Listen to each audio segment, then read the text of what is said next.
Hari ini tanggal 27 Januari 2024, hari Sabtu di Ratana House, Tangerang, dalam rangka undangan makan yang mengundang sih Ko Eko ya. Terus juga tadinya Ko Eko sempat bilang apa di mall aja gitu. Banti pikir kenapa di mall? Banti cuma kirain cuma keluarga Ko Eko aja. Siapa yang kira keluarganya ternyata keluarga Buddhis ya. Banyak banget. Oke. Jadi dalam rangka Anumodana Kata ya. Karena sudah diundang makan, jadi mau kasih ceramah dhamma singkat. Ceramah dhammanya perihal seperti biasa sih ya, mengingatkan untuk berlatih. Intinya sih itu ya.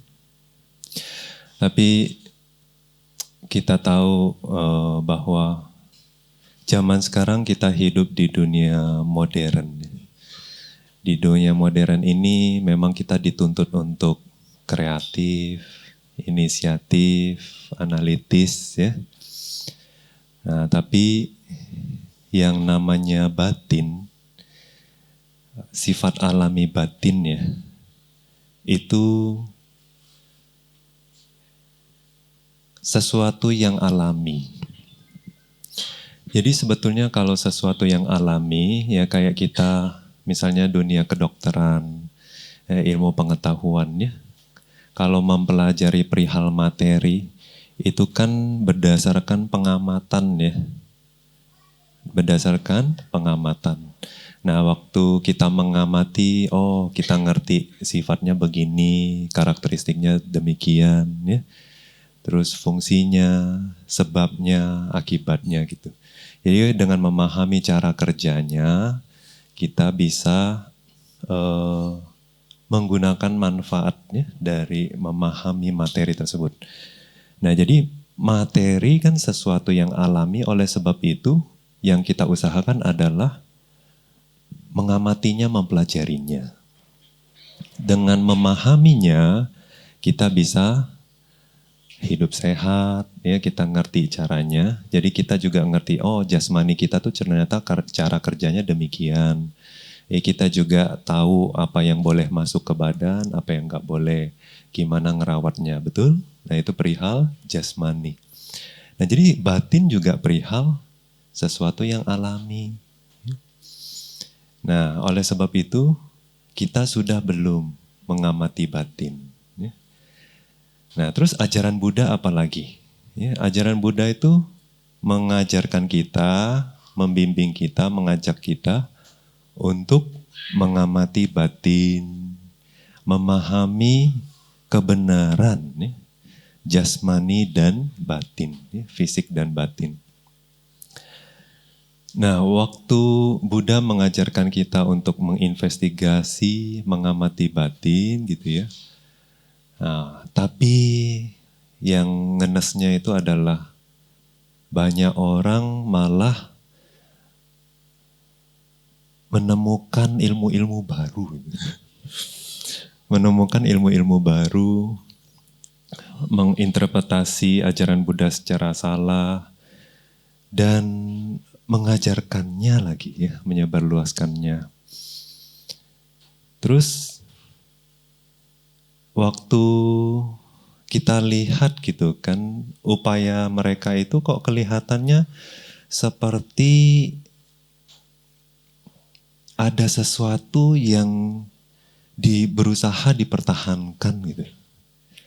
Nah demi mempertahankan sesuatu itu, pandangan itu entah ideologisnya atau pandangan yang dipegang kuat itu jadinya bisa namanya cherry picking kalau zaman sekarang ya. Cherry picking, tahu?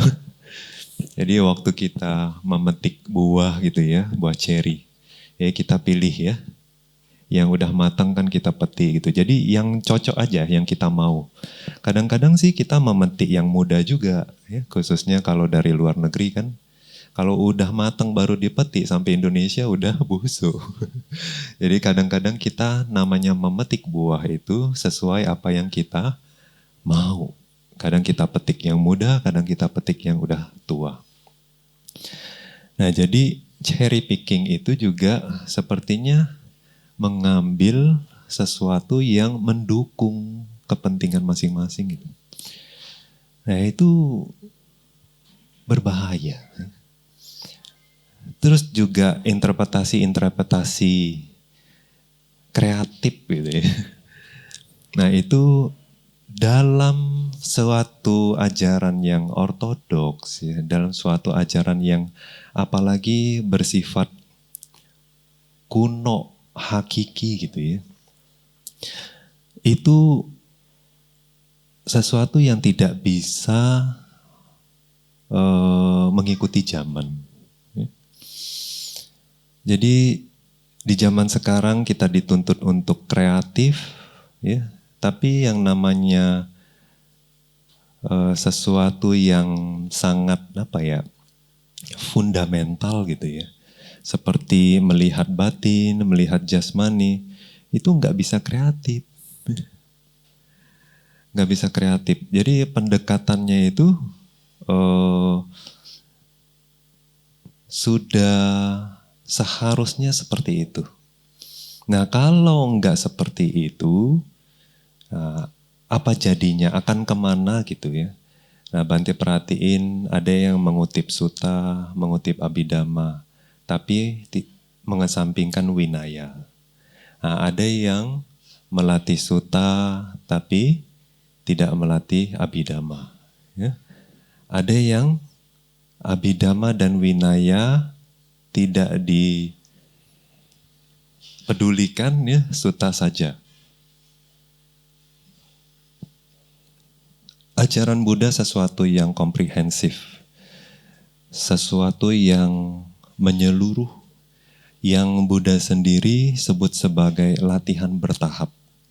Landai seperti pantai, masuk ke dalam samudra itu bisa dalam, ya, di dalam samudra ada palung itu ya. Nah, itu landai, sifatnya tahap demi tahap. Tapi kalau kodok melompat, itu kan lompat-lompat ya, nah, enggak landai. Jadi Buddha bilang ajaran Buddha tidak seperti kodok melompat, tapi seperti pantai yang landai. Nah, jadi kita tahu latihannya bertahap. Nah, terus juga perihal latihan ini, sebetulnya Buddha mengajak kita untuk gimana?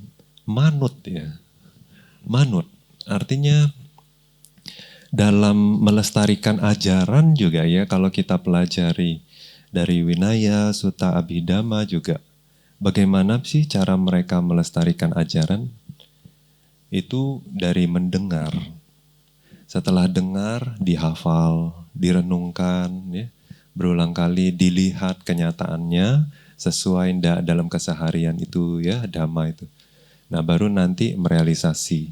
Dengan demikian ajaran itu lestari, ya, dari satu generasi ke generasi berikutnya. Nah, sekarang sampai di tangan kita gitu. Menurut Bante ini juga mirip seperti kriminalitas menurut Bante.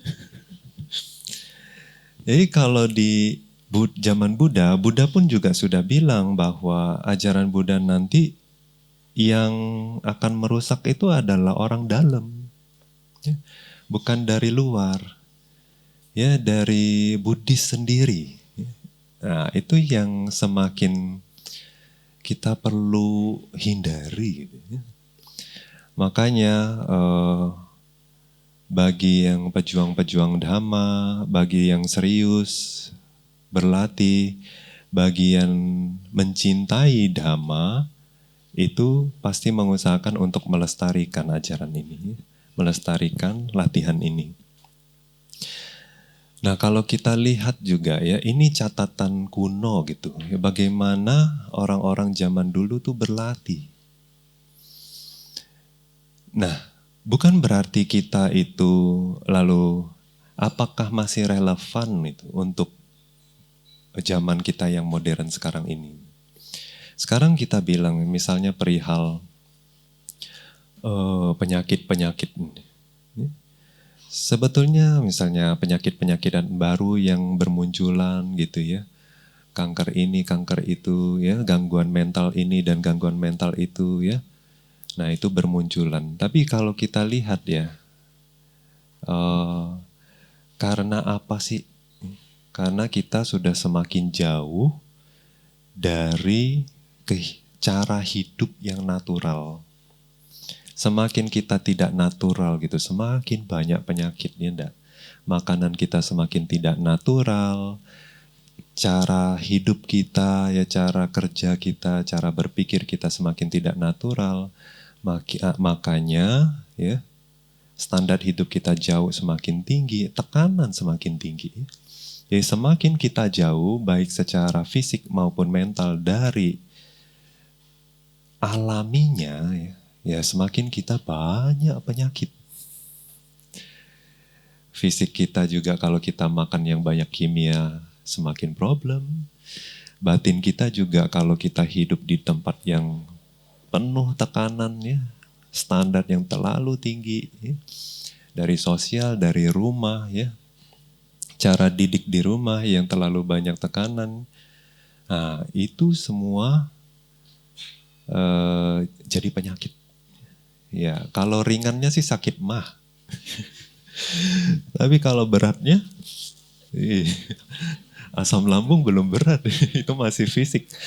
Tapi kalau udah itu depresi, bipolar, skizo, ya. Nah bipolar udah semakin trendy. Nah jadi kalau udah begitu gitu ya, baru mau cari dhamma gitu. Mau balik, kalau udah kanker stadium 4, mau balik organik ya, nah, masih mending. Kadang-kadang masih bisa selamat loh. Tapi kalau udah nyangkut ya di bagian batin, nah itu agak susah. Ya. Nah, belum ada obatnya. Ada juga cuma untuk ngembaliin ke kondisi yang bisa berfungsi secara normal. Tapi enggak tuntas ya. Nah ujung-ujungnya perihal batin ini ya kita harus terus jaga gitu. Jangan sudah jadi penyakit baru mencari. Ya. Nah itu. Batin enggak seperti fisik. Ya kalau zaman Buddha dulu ya Patacari dari gila bisa jadi Sotapanna. Kemudian jadi arahat loh ya. Iya. Bante Anggulimala dari buas ya. Bisa jadi arahat. Nah. Terus zaman Buddha juga ada gelandangan ya, pengemis itu bisa jadi orang suci juga. Nah, memang kita di satu sisi enggak boleh menganggap remeh ya, bahwa orang-orang siapapun yang kita ketemui di jalan meskipun kelakuannya seperti pengemis, ya gelandangan, seperti gila, tapi potensi mereka untuk merealisasi dhamma mungkin saja lebih tinggi dari kita. Ya. Nah, tapi pesan hari ini apa? Yaitu kita sangat beruntung. Di Bante belum lama juga lihat di internet ada biku. Sebetulnya bukan murid Phao Seado ya, dari luar, tapi terpelajar. Nah, beliau pun juga menjelaskan gitu di akunnya bahwa Phao Seado ini kalau kita dengar ceramahnya gitu ya, enggak menginterpretasikan tambahan, enggak ada tambahan interpretasi. Semuanya dari Pali, ada kata, tiga gitu ya. Ini benar-benar latihan orang zaman kuno. Orang zaman dulu yang memang dilestarikan di kitab gitu. Jadi tanpa ada interpretasi-interpretasi baru gitu ya. Jadi itu yang beliau sendiri kagumi gitu dari Phao Seado. Nah, Bante pribadi ngelihat gitu, oh ini ya ajaran ini memang ajaran disebutnya sih ajaran Pak Oksedo, tapi beliau sendiri nggak mengakui bahwa ini ajaran saya, ini semua katanya ada di Tipitaka, kalian bisa baca sendiri, ya itulah yang diajarkan di sini ya, di wiharanya beliau gitu. Nah waktu itu Bante pingin gitu punya akses sendiri gitu. Kalau dulu belum belajar Pali ya, kita berlatih gitu. Oh, ya ikut aja. Nggak tahu sebetulnya bener atau enggak ya enggak. Ya, ikut aja. Ya, kata Sayadaw ini begitu, kata Sayadaw ini begitu. Ya, waktu itu juga sempat sesama meditator kita ada sharing gitu ya. Meditator ini bule. Ya bule biasa kan ya. Investigasinya tinggi. Ya. Nah waktu itu bertanya ke Bante, bagaimana menurut Anda itu tentang latihan di sini? Terus Bante berpikir, saya sih tidak dalam posisi bisa komentar ya, karena saya juga belum baca Tipitaka, saya juga enggak belum menyelesaikan semua latihan itu gitu. Latihan yang sudah diajarkan sama Pak Oksedo ini. Nah waktu itu Bante bilang ke dia, jadi saya nggak dalam posisi yang mengomentari bahwa latihan ini benar atau enggak. Ya. Dan juga saya bukanlah ahli Pali dalam arti saya bisa membongkar semua ajaran itu gitu. Nah yang saya sekarang lakukan adalah ya saya ikutin aja dulu latihan ini sampai kemana saya mau tahu. Nah gitu. Nah setelah Bante berlatih, terus Bante pingin juga belajar Pali gitu ya. Karena yang di luar masih aja ngomong bahwa latihannya harusnya begini dan begitu, begini dan begitu. Akhirnya Bante pun udah lelah. Dengar sana, dengar sini. Pengennya baca sendiri. Gitu ya. Jadi nggak mau peduli tentang tradisi. Nggak mau peduli tentang interpretasi Sayadaw ini, Mahathera itu gitu ya. Jadi saya mau lihat sendiri dah. Tipitaka yang kita ada itu, yang kita lestarikan sampai sekarang ya. Usaha dari guru-guru dari zaman kuno itu ngomong apa? Nah, waktu membaca juga ya, oh ini mah udah diajari, oh ini mah udah tahu dan lain sebagainya. Jadi waktu itu pun juga semakin menghargai gitu. Oh, Pak Oksedo ini, guru kita ini ya, usahanya gitu ya, terus sadha beliau gitu. Di tengah-tengah badai loh kita bisa bilang ya, di tengah-tengah badai artinya karena orang-orang di luar kan banyak mengkritik ya. Tapi tetap pada prinsip beliau. Dulu beliau tuh sebelum ke luar negeri ya, itu akhirnya satu hari keluar Myanmar, mengajar keluar, baru tahu gitu, oh di luar tuh seperti itu. Dulu Pak Oksedo nggak mau terima wihara cabang gitu, nggak mau. Terus waktu sudah ada pengalaman keluar dari wihara, pas pulang itu beliau bilang, orang yang punya pandangan salah pun di luar itu banyak center. Jadi kita juga harus banyak center katanya. Kita ngajar damai yang sejati itu lebih pantas gitu. Ya, lebih pantas dikembangkan, dilestarikan gitu. Nah semenjak itu jadi menerima banyak center. Ya. Ya di satu sisi ada positifnya, di sisi yang lain juga ada negatifnya. Artinya sampai jangan sampai juga terbengkalai gitu ya. Kalau mau kembangin, kita harus peduli juga soal kualitas daripada kuantitas ya. Nah oleh sebab itu Bante mengajak ya, kita semua ini jangan buang-buang waktu.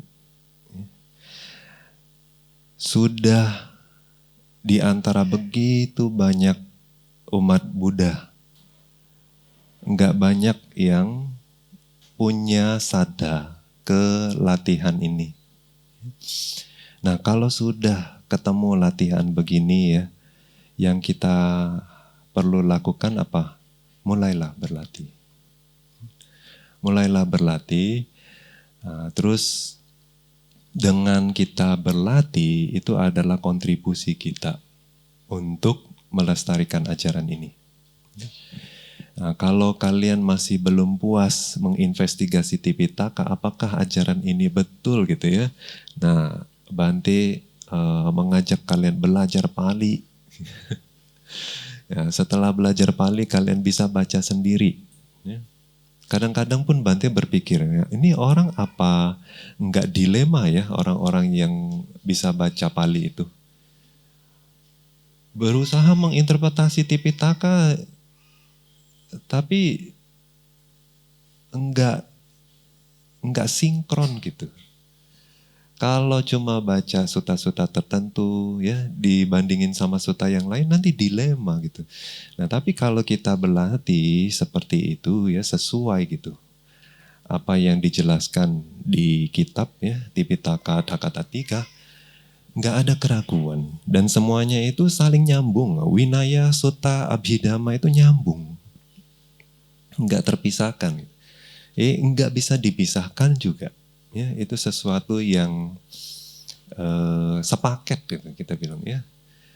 Misalnya kalau orang bilang kalau misalnya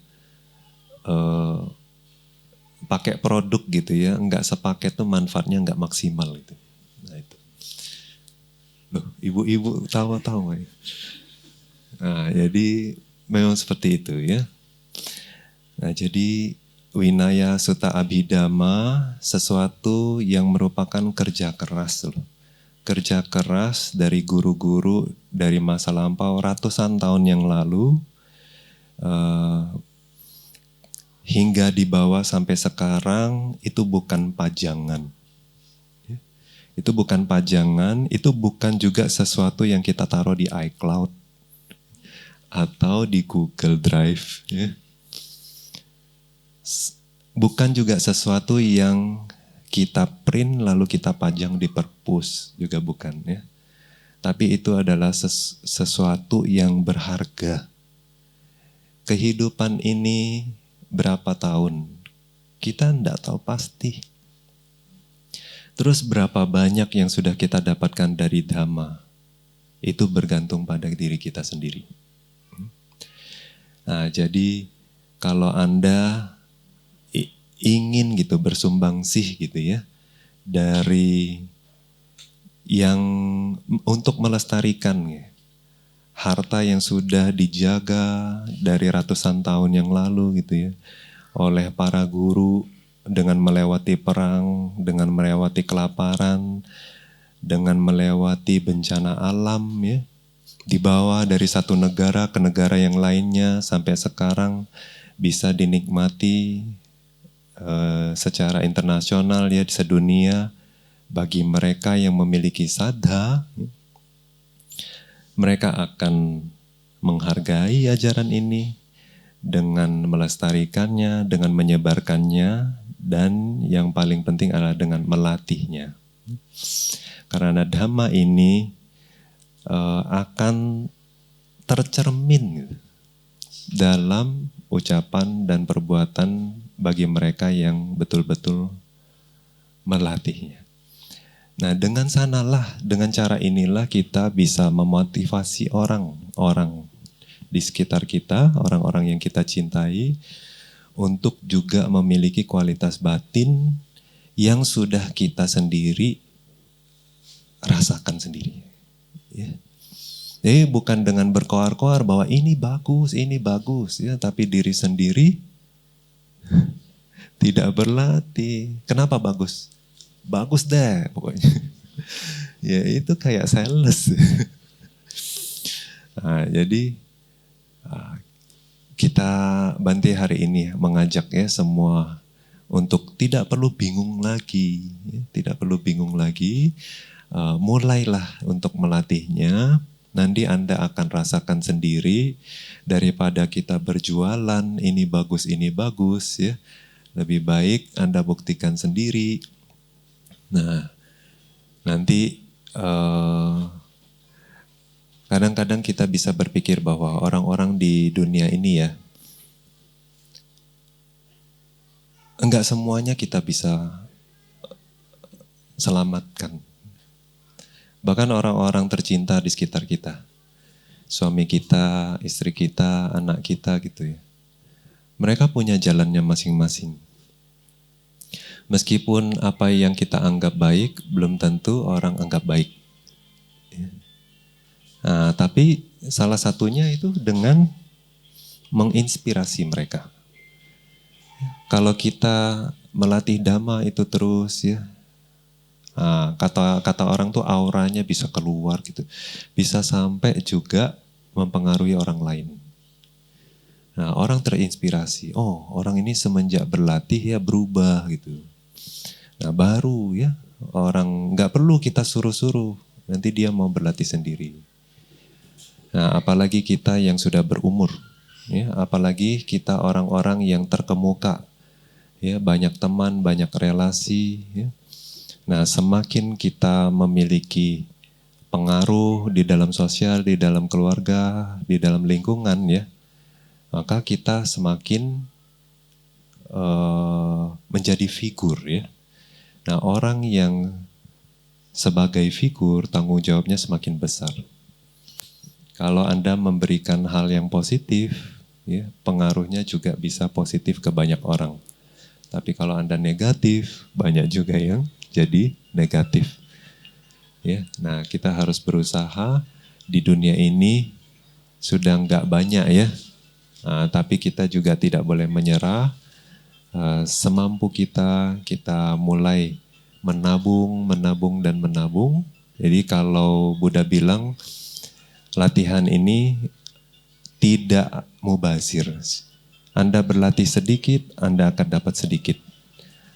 Anda berlatih banyak, Anda akan mendapat banyak. Jadi jangan berpikir bahwa kita hidup cuma satu kali. Kalau Anda berpikir hidup cuma satu kali, Anda akan banyak melekat. Tapi kalau Anda berpikir bahwa oh hidup itu bukan sekali, latihan ini Anda akan bawa kemanapun Anda pergi. Nah, jadi tidak ada kata mubazir. Oke, Dhamma ini akan melindungi kalian kemanapun Anda pergi. Oleh sebab itu setiap kali Bante bilang ya, Bhavatu sabba manggalang rakhantu sabba dewata, sabba buddhanubhavena sada sukhi bhavantu te. Bhavatu sabba manggalam rakhantu sabba dewata, sabba dhammanubhavena sada sukhi bhavantu te. Bhavatu sabba manggalam rakhantu sabba dewata, sabba samghanubhavena sada sukhi bhavantu te.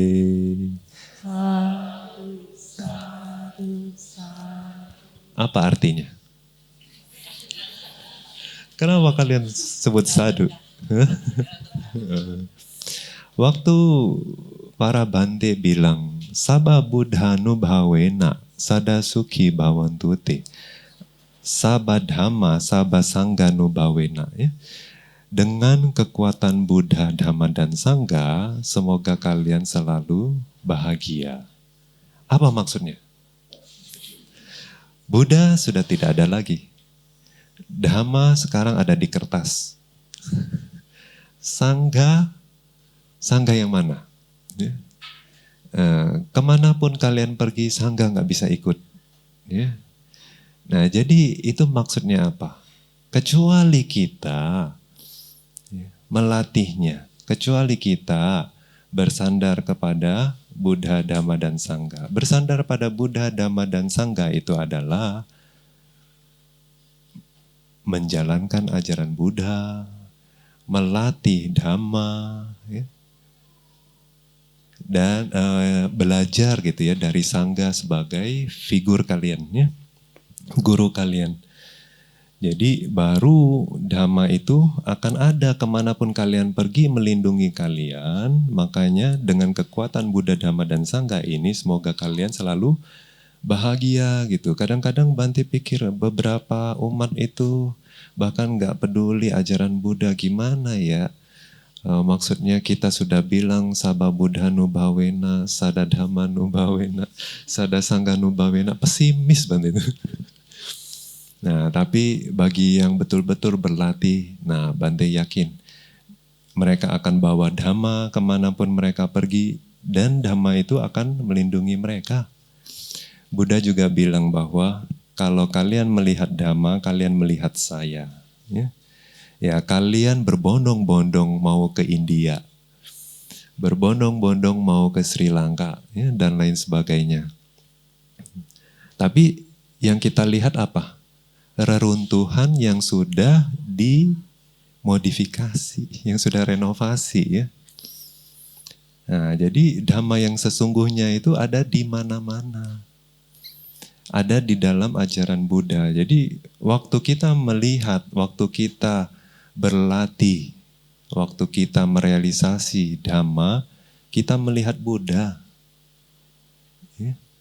Dan manfaatnya itu bisa lebih besar.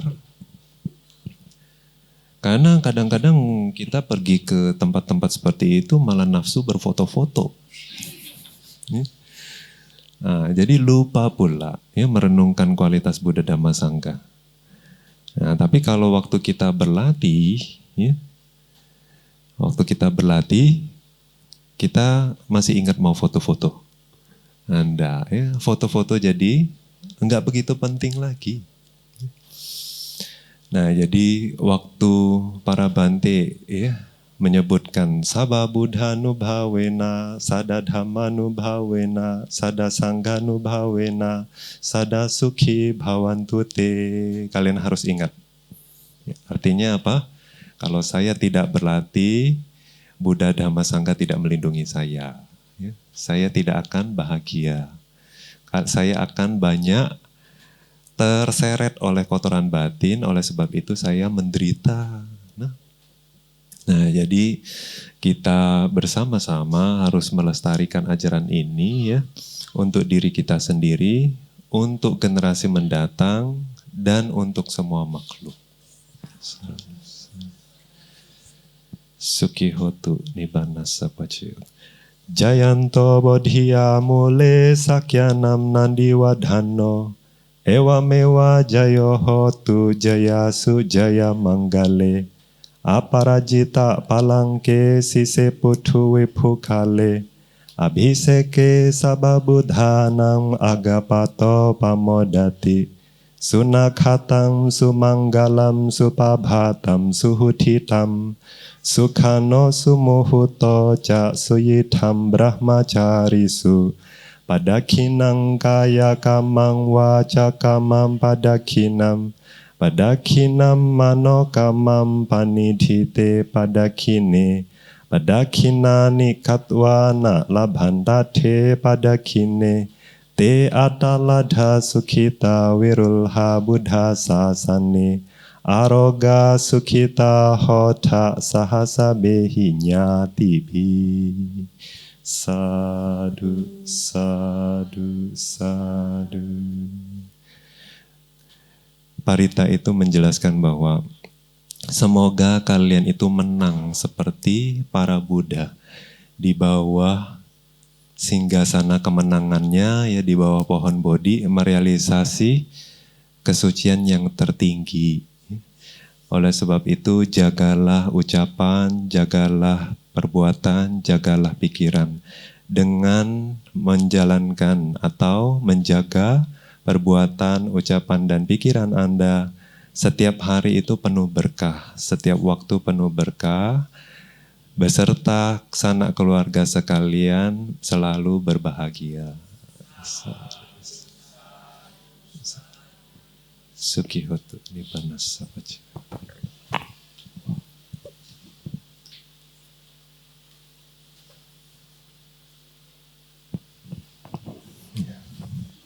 Marilah kita melakukan pelimpahan jasa Atas kebajikan yang telah kita lakukan selama ini, dari menjalankan moralitas, berdana, memberikan pelayanan, berdiskusi dhamma, meditasi, semua kebajikan ini marilah kita limpahkan kepada sanak keluarga yang telah meninggal, kepada teman-teman yang sudah meninggal, semoga mereka ikut bahagia. Dan kita juga ingin melimpahkan kebajikan ini kepada para dewa yang melindungi Buddha Sasana, yang melindungi kita selama ini, kepada makhluk yang terlihat dan tidak terlihat. Semoga semua makhluk bahagia. Dan tidak lupa semoga kebajikan ini menjadi penyebab pendukung dalam usaha kita melenyapkan kotoran batin mencapai kebahagiaan sejati, Nibbana. Etawata ca amhehi sambhatang punya sampadam sabbe dewa anumodantu sabbe bhuta anumodantu sabbe satta anumodantu sabba sampatti siddhya idam me nyati nam hotu sukhita hontu nyatayo idam me nyati nam hotu sukhita hontu nyatayo idam me nyati nam hotu sukhita hontu nyatayo idam me punyam asawakaya waham hotu idam me punyam nibbanasa pacayo hotu mama punya bhagam sabba satanam bhajemi te sabbe me samam punya bhagam labhantu sadhu sadhu sadhu sukhi hotu nibbanasa pacayo hotu.